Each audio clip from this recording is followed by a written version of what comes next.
Hi there. My name is Peyton Drefsinski.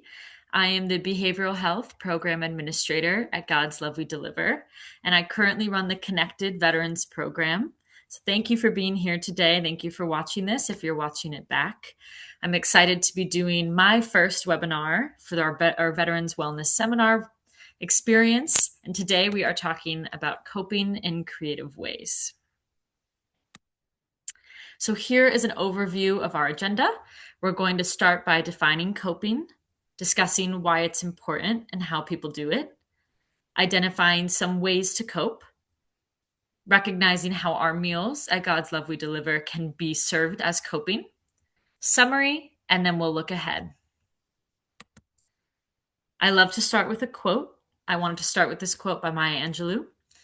I can be changed by what happens to me, but I refuse to be reduced by it. I thought this was a really powerful quote in general, but it really applies to what we're talking about today.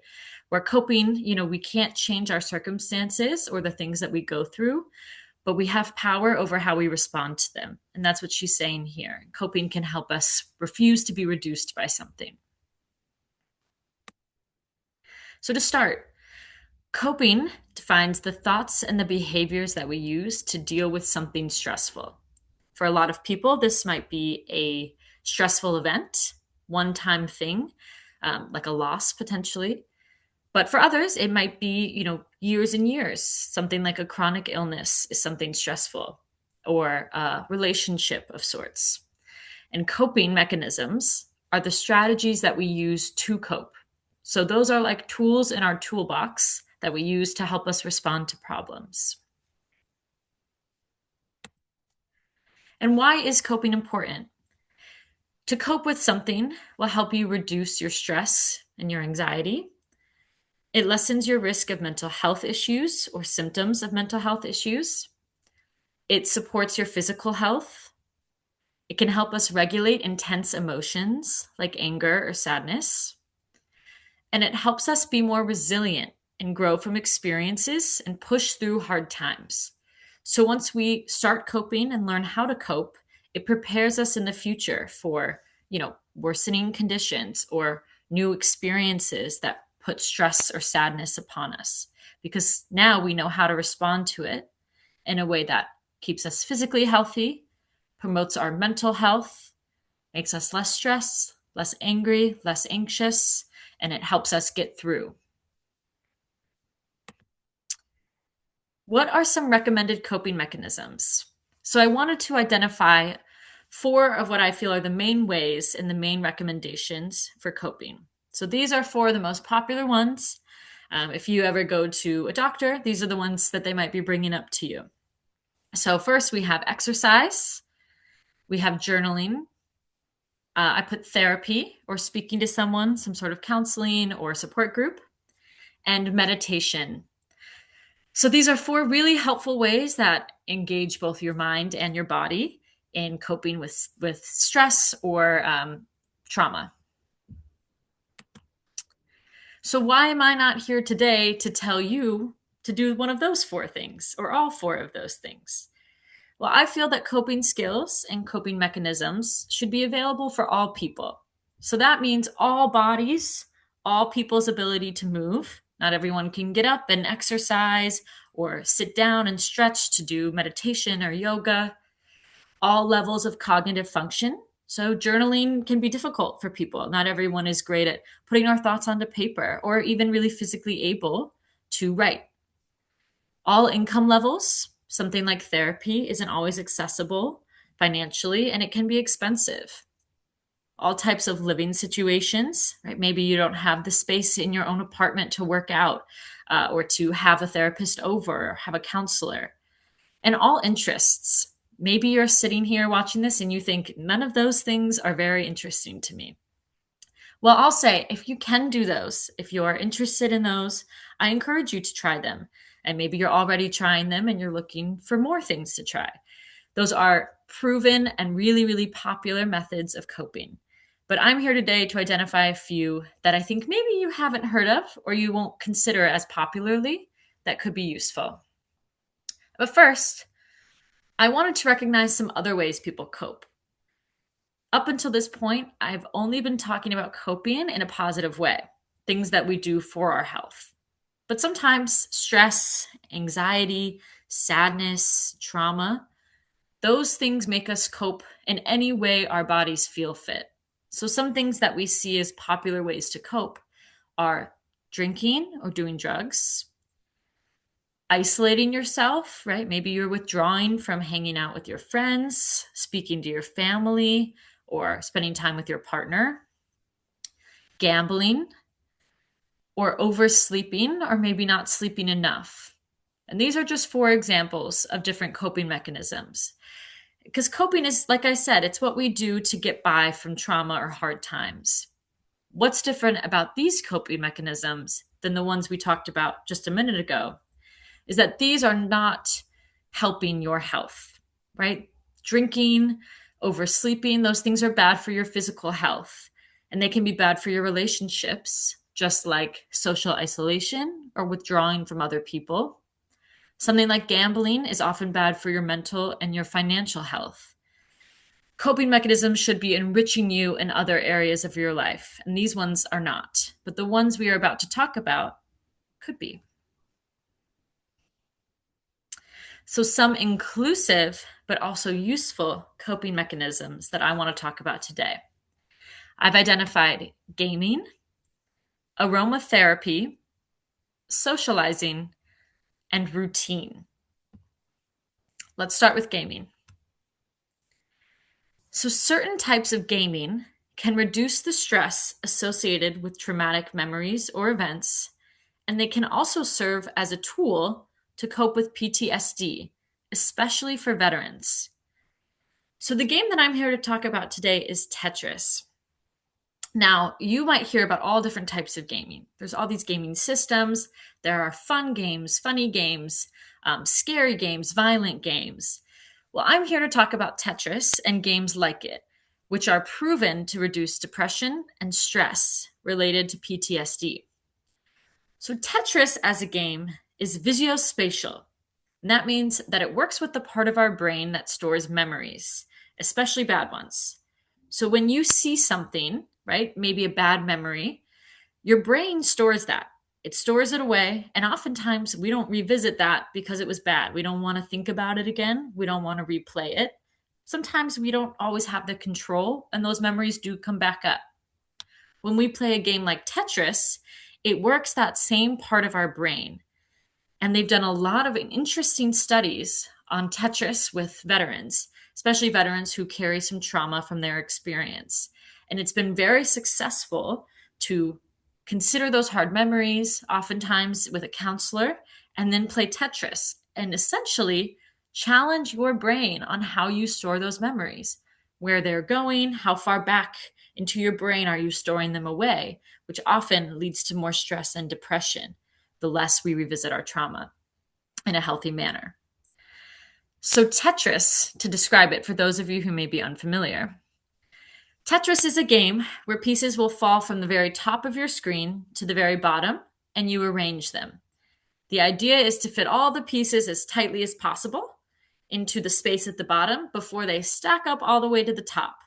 So there's really no rules to Tetris, but again, it's a spatial game. So you see the piece fall, and you're trying to figure out, do I want to rearrange this piece? How do I want it to fall at the bottom? And it takes very little back and forth engagement, right? You can play it very passively, and you can access it online for free. So something that I wanted to do today is just play a few minutes of Tetris and let you be able to watch in case you're unfamiliar. Here I have the link if you want to play this at home. You can do play.tetris.com/. But first I'm going to come and I'm going to share my screen and just show you, I wouldn't say I'm very good, but I'll show you what it looks like on my screen when I am playing Tetris. So here we are.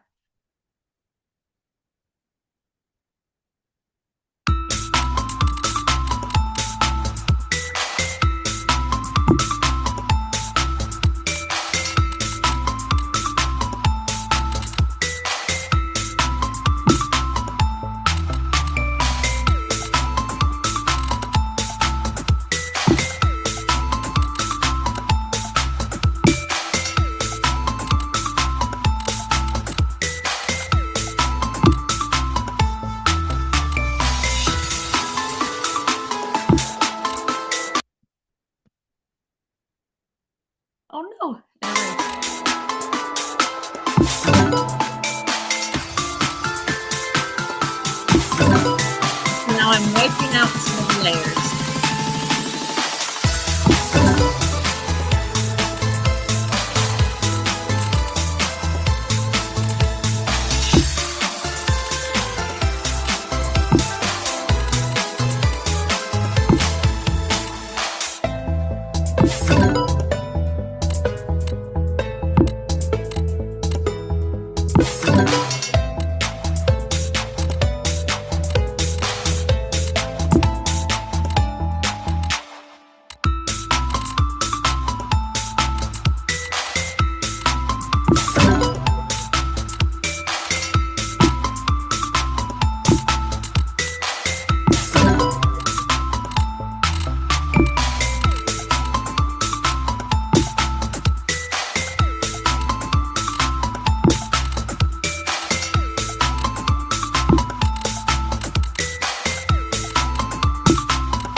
Okay, I'll stop it right there.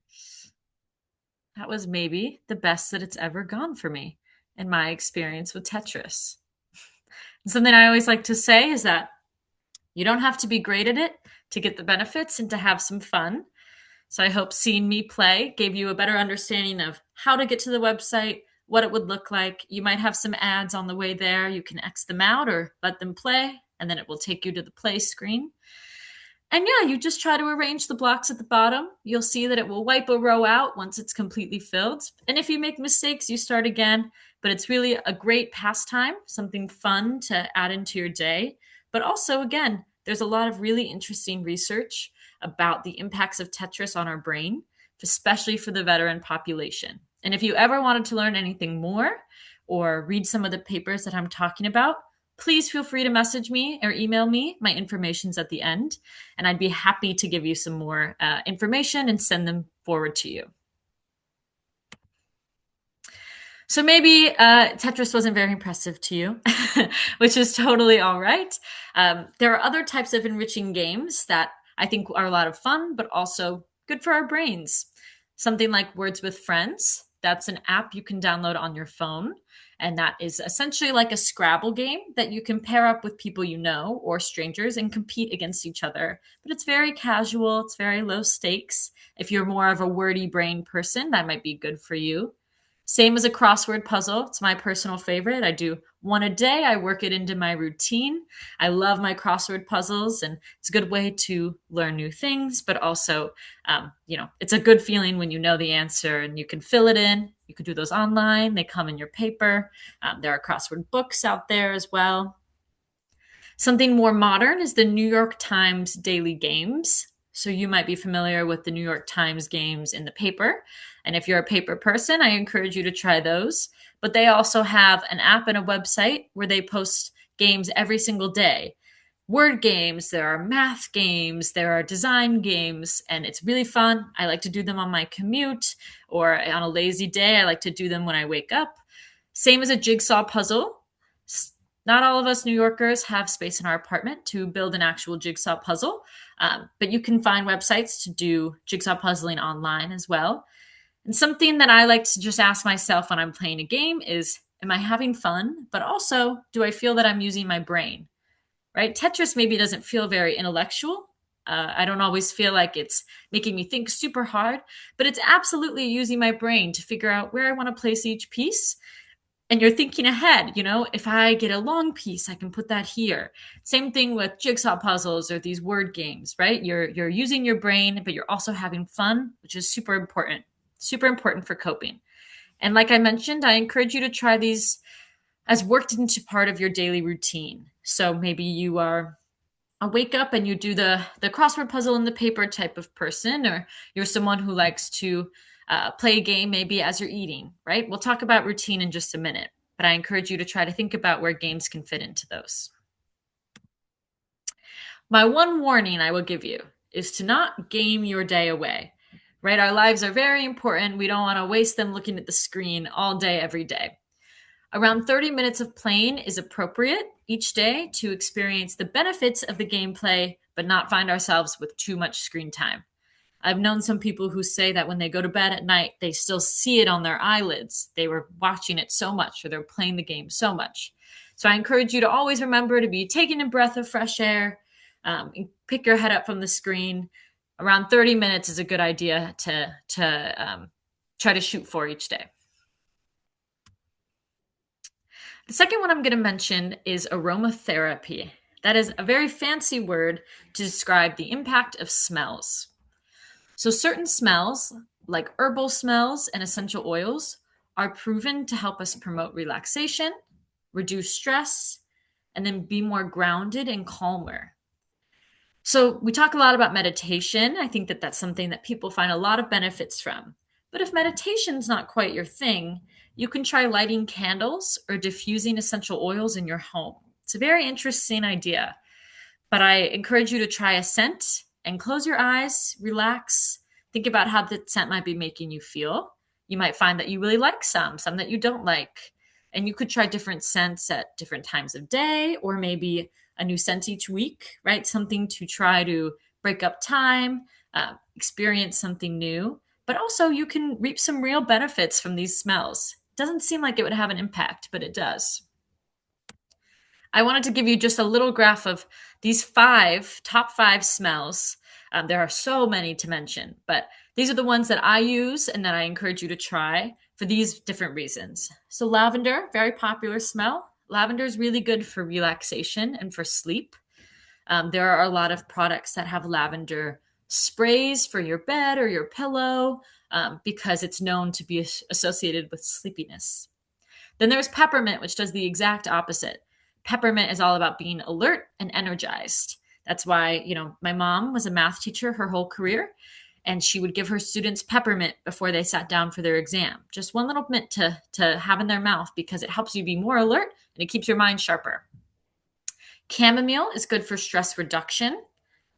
Rosemary is good for focus and memory, which is very interesting. Could try it while you're playing some of these games. And citrus is good to help uplift your mood. So some people like to have oranges in their home for the smell, right? Because it's good energy. It's uplifting for your mood. And there are a lot of different ways to have these smells.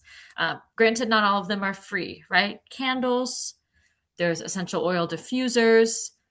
I like to have a candle warmer because then I don't have to worry about the open flame. And also it can shut off by itself, and it makes your candles last longer because the wax will melt, but it doesn't go diffuse, right? It melts and then it hardens back and it keeps melt, so your scents last longer. So that's something to look into too. Now we have socializing. Now socializing is maybe could have fit with the first category of the very most popular coping mechanisms because it is talked about all the time, but for very good reason. Social support and interaction is absolutely essential for maintaining physical and mental health. Socializing with others protects us from loneliness, isolation.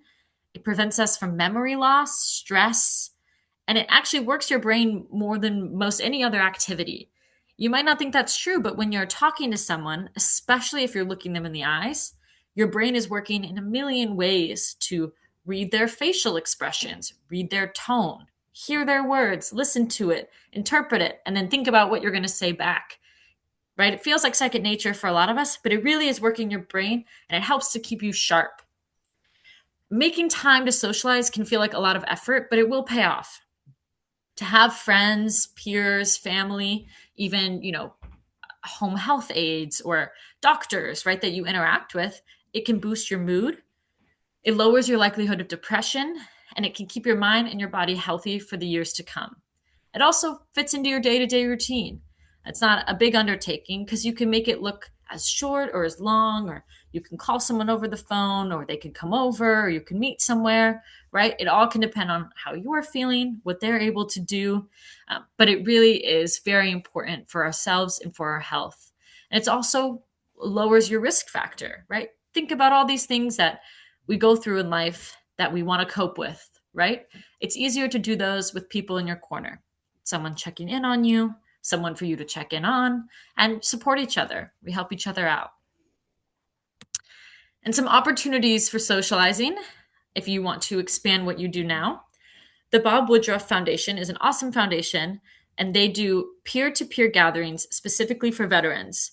And those are 10 a.m. on Tuesdays online. Every Tuesday, 10 a.m., just like you logged on to this and you found this video, you can log on at 10 a.m. Tuesdays, meet other veterans, do some small talking. There's no big pressure. It's not a big conversation or even educational like this one. It's just time to get to know other people and chat, which is really, really beneficial. And you could do that from the comfort of your own home. But they also have in-person events every single day. And they can help you figure out how to get there, figure out the timing, and they have things that are super active and involved and things that are much more passive and, just a coffee, but it's in person, those types of experiences. There's also New York Cares Vet Check line. That is a line where you can get regular phone calls. If you think, I don't know that I'll choose to log on to a Zoom or to go ask a friend, you can sign up to get phone calls regularly to check in, and they can do that through the Vet Check line. And then there's AmeriCorps Seniors, for those of you who are over 55. I recently spoke with the woman who runs one of their programs. She's fantastic. They're a fantastic organization, and they have volunteering opportunities where transportation is included. They'll come get you from your house, bring you somewhere so that you can give back. And that could be physically very active. We have people at God's Love We Deliver that come and they work in our kitchens, help us make our meals or pack our meals or deliver our meals. But then there are also stationary tasks like going somewhere and packing mailers, right? Sealing envelopes, things that you can do seated, you can take many breaks from. And oftentimes there's meals involved, but there's also other people there to meet with and talk to, as well as that added layer of volunteering. Volunteering is proven to be good for your health, right? We feel good giving to other people. It's very important, and it's something that not a lot of people have the opportunity to do. So if it's of interest to you, try to explore any of these. There's tons more like it. You can always reach out to me. I'm happy to help you find other services. If you're interested in veteran services, the VA will have more information as well.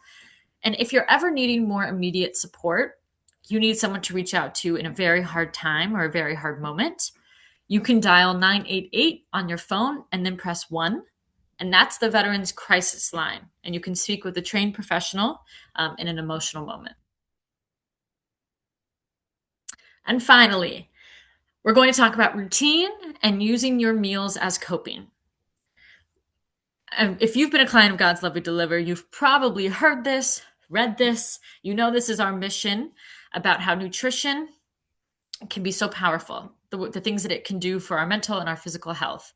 Nutrition and gut health can impact your symptoms of mental health conditions. Better nutrition can help lower your depression, your anxiety. A good catchphrase is that the better you eat, the better you feel.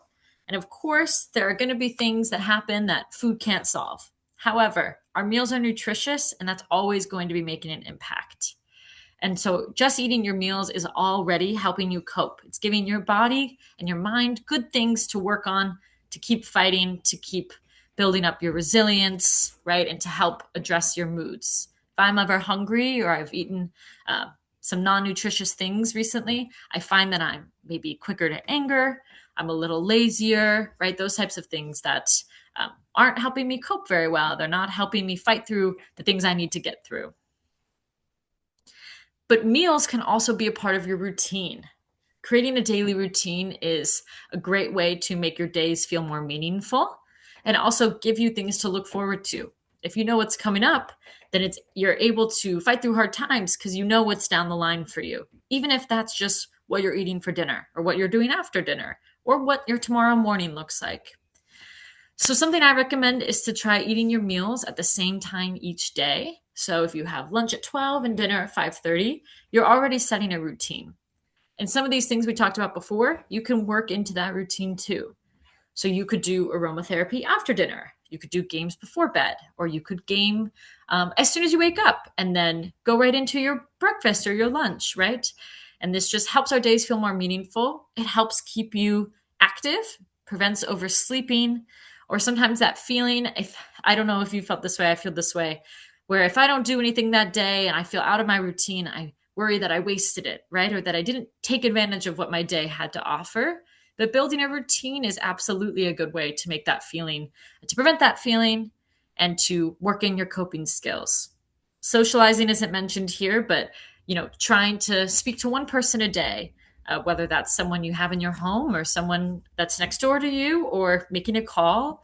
Those are really, really great things to work into your routine that will have benefits for your health.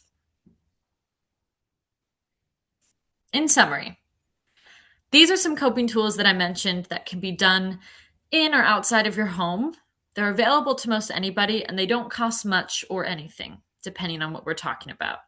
These are not the total, all the coping skills that are out there. There are so many things, and they're specific to each person on the things that you try to do. And in reality, you have already been coping every single day. You've been coping since you were a baby. We learn how to take care of ourselves and how to get through things. So if nothing that I mentioned today is of interest to you, that's okay. I encourage you to try to think about, what do I do to cope? What are some things that I do? Try to reflect back to maybe a hard day you had, or a period of your life where you thought, okay, this was challenging. Think about your habits. What types of things were you doing every day? Or what types of things would you do after a really bad conversation or a bad thought? Those are how you cope. What brought you joy, right? What would you look forward to when you wake up and you think, I can't wait to do blank? Those are coping mechanisms.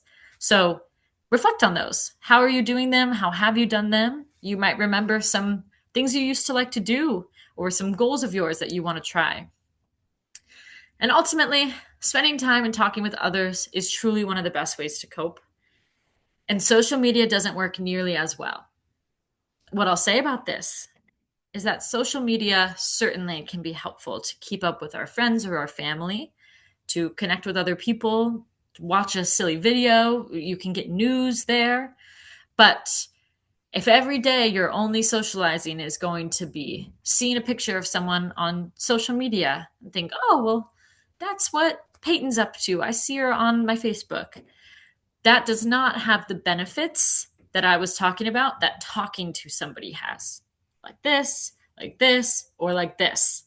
So I always encourage you to make the effort to have the actual conversation, even though social media is a great tool to staying connected with others. And I wanted to thank you for watching this video back, or attending this today. I wanted to open the floor to any questions, but I'm always available. I'm about to give you my contact information as well. So here we have got the God's Love We Deliver address, website, our client services department. If you're watching this, you are a client of God's Love We Deliver, and we ask that you always feel free to contact us with any questions or concerns. We're here for you. We are happy to be your meal provider and to be a resource for you.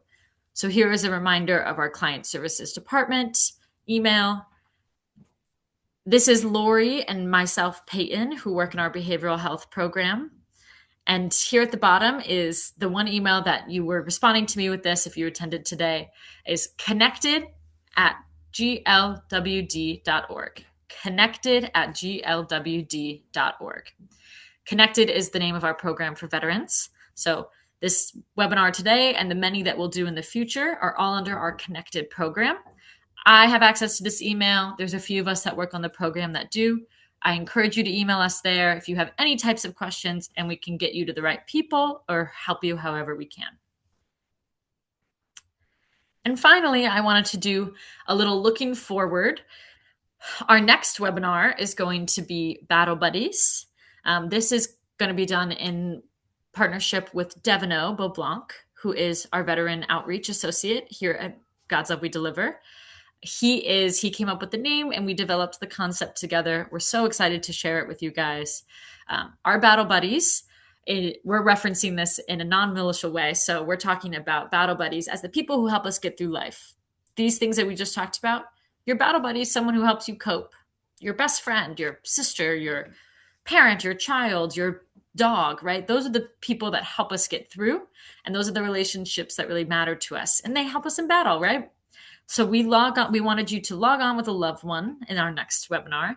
And we're going to talk about some activities, exercises, and education on communicating with the people that you bring to the Zoom. So that will be on March 12th, 2026 at 1 p.m. It will be a Zoom link just like this one today.